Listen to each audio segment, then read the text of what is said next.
Well, I'll tell you, today it's a dreary day. Joan's gone, and this makes it sad.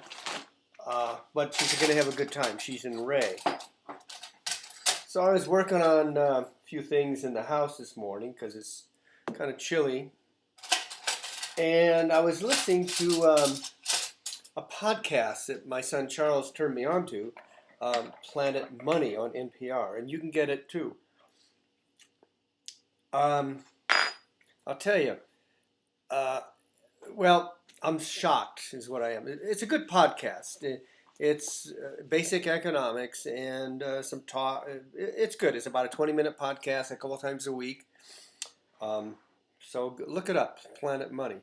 But let me tell you, I was listening today on April 8th podcast, and they were fortunate enough to be able to interview William Dudley. William Dudley is the president of the Fed New York, which is a very powerful position.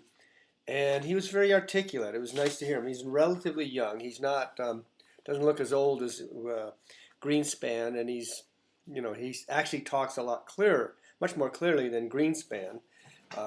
Apparently, Dudley's never read Alice in Wonderland, so he doesn't have that babble logic or obfuscate. He didn't take a course at Cal Berkeley in obfuscation. Nevertheless, I was shocked.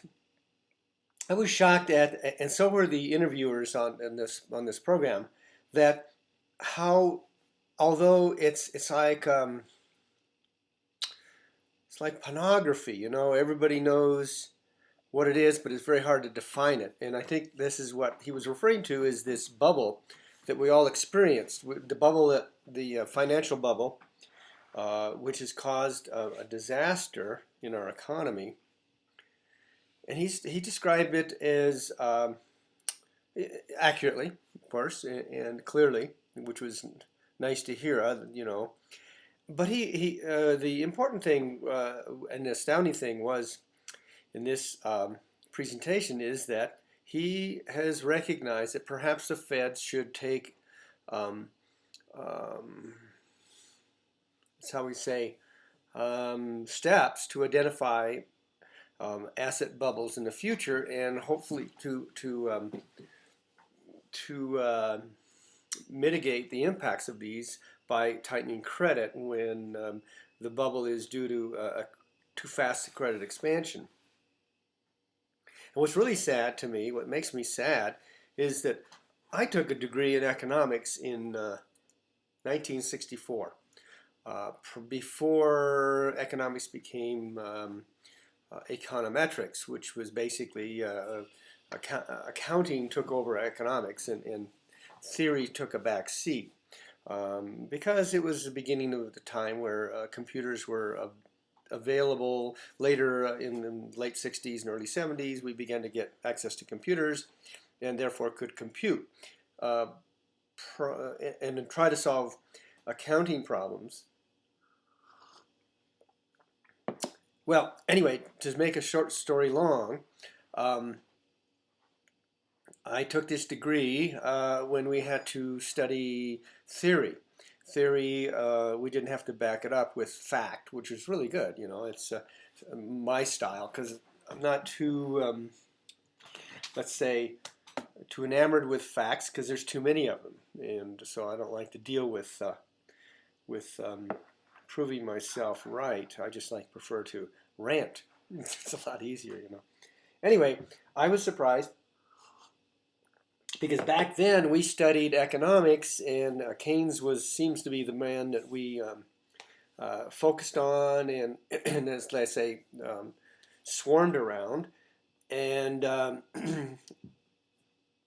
it seemed to make sense that if the government, Keynes identified the fact that the classical economic theories where markets would respond rapidly to disruptions, and prices would, if let's say for example, people were out of work and production and commerce would decline, there would be an adjustment in wages and prices. Well, that's classical economics, and that doesn't necessarily happen because of institutional sluggishness and so on. So his theory was the government could intervene with spending to assist the employment prospects for people who otherwise would not be employed in this depression or recession. Well, monetary policy, which is adjusting the interest rate, and fiscal policy, which is government spending or over government taxing and so on, was focused around trying to do that. Well, the free marketeers, of course, came in and deposed him, and this idiot from Chicago, although he's smart, let's say he's got a high IQ, but he's an idiot in a lot of ways. A fellow from University of Chicago, and I call him Uncle Milton. Anyway, I won't go any further because they might sue me. Somebody might sue me, and they won't win because I have nothing to lose. However, this man, the people became free marketeers, saying the market will actually respond in the manner in which the classical economists have hoped. All this took place during a period where the government was heavily subsidizing the economy through a huge defense budget, which was very profitable for developing the economy, technical stuff. Our war machine became very technical, and it was a huge technical input. That being said, nevertheless, it was a free market economy. Well, the result was that people were hands off during this period in terms of any kind of government intervention of significance in the economy to help when we have recessions. Well, the bubble burst, and here we are.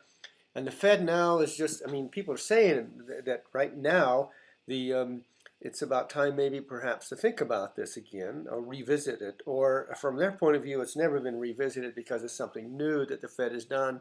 It's a very conservative organization and so on and so forth. I'm going on, and this is not good because I'm ranting instead of keeping track. I'm just astounded that these very bright people, or maybe say the bright people who exist in institutions, and I've worked for government, so I know how slow it is to change. But it's hard to change. I don't know.